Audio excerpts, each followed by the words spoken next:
Bismillahirrahmanirrahim. Assalamualaikum warahmatullahi wabarakatuh.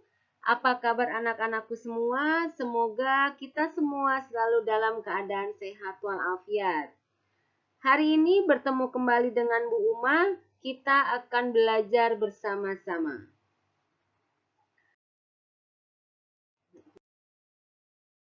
Pada pertemuan kali ini, kita akan membahas mengenai manfaat persatuan dari peristiwa Sumpah Pemuda, upaya dalam mempertahankan persatuan dan kesatuan, upaya dalam mempersatukan NKRI, dan manfaat dari perumusan naskah proklamasi. Salah satu peristiwa penting yang memiliki manfaat memperkuat persatuan dan kesatuan bangsa Indonesia adalah peristiwa Sumpah Pemuda.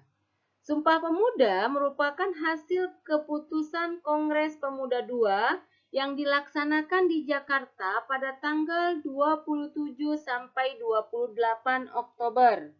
Nah, di sini para pemuda meyakini bahwa kemerdekaan Indonesia hanya dapat diraih dengan semangat persatuan dan kesatuan serta rasa cinta tanah air.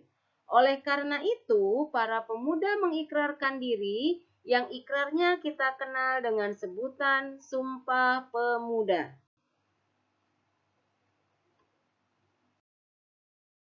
Berikut merupakan Sumpah Pemuda yang merupakan dasar untuk membangkitkan rasa persatuan dan kesatuan yang diikrarkan oleh para pemuda pada penutupan Kongres Pemuda II pada tanggal 28 Oktober 1928,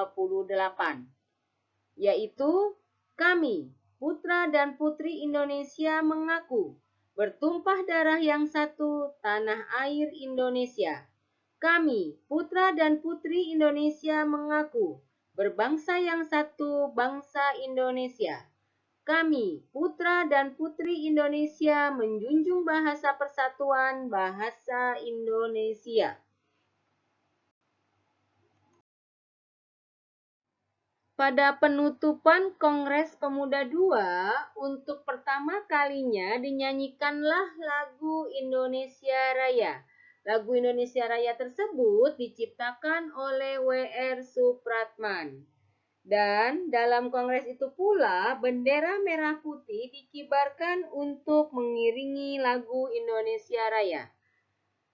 Dalam peristiwa Sumpah Pemuda, kita bisa mendapatkan manfaat dalam persatuan dan kesatuan, yaitu yang pertama, mempererat persaudaraan, yang kedua, mewujudkan kerukunan, yang ketiga, menumbuhkan semangat bekerja keras, dan yang keempat, yaitu semangat untuk gotong royong dalam membangun bangsa.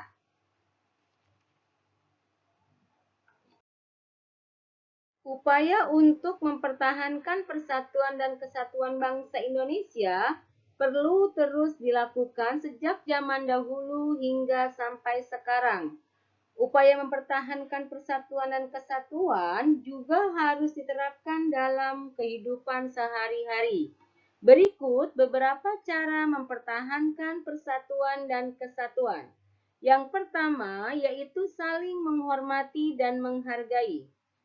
Negara Indonesia memiliki banyak keragaman. Nah, di antara sekian banyak keragaman, kita harus saling menghormati dan menghargai agar persatuan dan kesatuan dapat terjalin. Yang kedua, yaitu menghargai hak dan kewajiban antar anggota masyarakat. Dalam kehidupan bermasyarakat, masing-masing orang memiliki hak dan kewajiban. Maka, kita harus menghargai hak kewajiban setiap anggota masyarakat. Yang ketiga, yaitu memiliki sikap peduli terhadap lingkungan sekitar. Dalam kehidupan bermasyarakat, kita tidak bisa hidup sendiri. Kita pasti membutuhkan orang lain sesuai dengan kodrat kita, yaitu sebagai makhluk sosial. Oleh karena itu, kita pun harus dituntut untuk memiliki sikap peduli terhadap lingkungan sekitar. Yang keempat, yaitu menghargai pendapat orang lain saat bermusyawarah. Saat bermusyawarah, pasti ada orang-orang yang ingin menyampaikan pendapat. Maka, ketika ada yang ingin menyampaikan pendapat, kita harus menghargai pendapat orang tersebut. Yang kelima, yaitu menolong tetangga yang mengalami musibah. Jika ada tetangga kita yang terkena musibah, maka kita harus menolong tetangga kita. Nah, yang keenam, memiliki rasa toleransi antar sesama.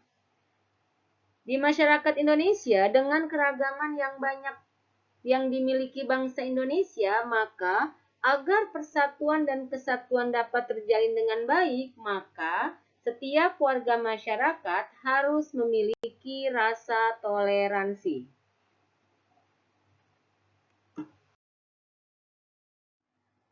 Salah satu cara yang dapat kita lakukan untuk mempersatukan Negara Kesatuan Republik Indonesia adalah berpartisipasi atau ikut serta dalam upaya menjaga keutuhan wilayah dan bangsa Indonesia.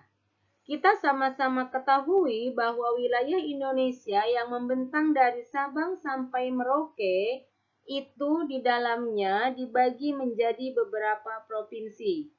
Walaupun masing-masing kita di masyarakat memiliki provinsi yang berbeda atau berasal dari provinsi yang berbeda, maka kita harus tetap sama-sama berupaya untuk menjaga keutuhan wilayah dan bangsa Indonesia.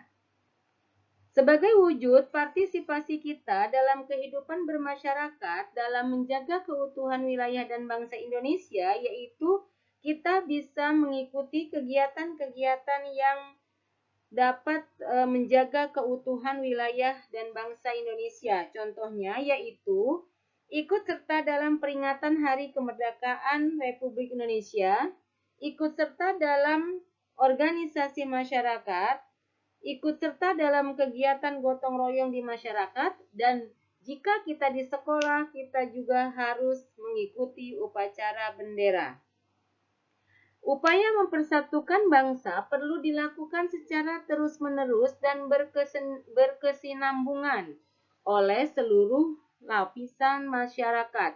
Dengan persatuan, keutuhan bangsa dapat tetap terjaga.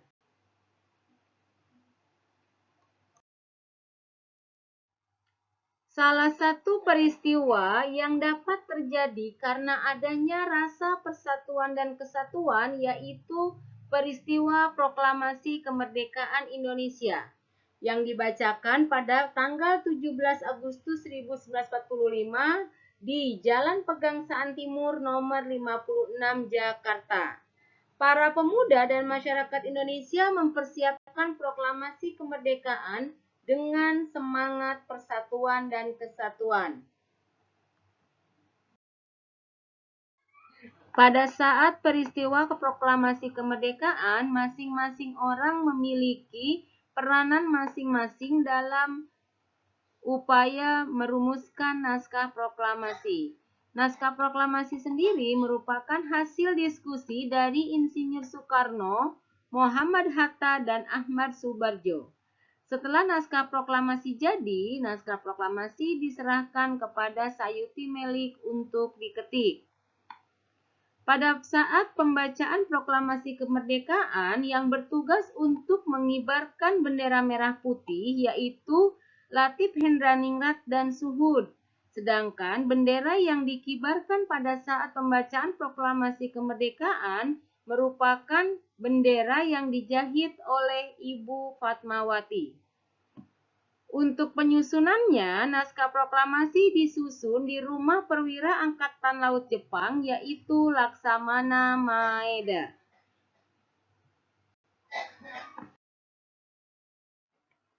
Berikut merupakan isi dari proklamasi. Kami, bangsa Indonesia, dengan ini menyatakan kemerdekaan Indonesia. Hal-hal yang mengenai pemindahan kekuasaan dan lain-lain diselenggarakan dengan cara seksama dan dalam tempo yang sesingkat-singkatnya. Jakarta, hari 17 bulan 8 tahun 1945 atas nama bangsa Indonesia Soekarno-Hatta. Salah satu wujud persatuan dan kesatuan bisa kita lakukan dalam mengelola sumber daya alam, yaitu dengan cara bekerja sama. Wilayah Indonesia yang membentang dari Sabang sampai Merauke yang terdiri dari ribuan pulau memiliki sumber daya alam yang berbeda. Pulau-pulau di Indonesia yang memiliki perbedaan sumber daya alam dapat bekerja sama untuk memenuhi sumber daya alam yang dibutuhkan.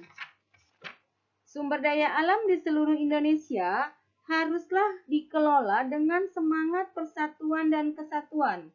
Apabila setiap masyarakat dapat bersatu dalam mengelola sumber daya alam mereka, maka kesejahteraan bersama dapat tercapai dengan baik.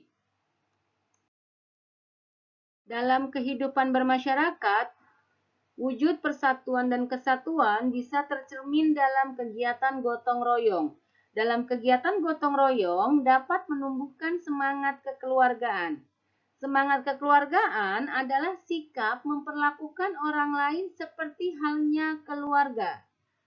Berikut manfaat semangat kekeluargaan. Yang pertama yaitu meningkatkan persatuan dan kesatuan. Yang kedua mencegah perpecahan. Dan yang ketiga menciptakan hubungan yang harmonis antar sesama. Demikianlah pembahasan kita mengenai persatuan dan kesatuan kali ini. Mudah-mudahan apa yang Bu Uma jelaskan bisa kalian pahami. Bu Uma tutup dengan membaca Alhamdulillahirrabbilalamin. Wassalamualaikum warahmatullahi wabarakatuh.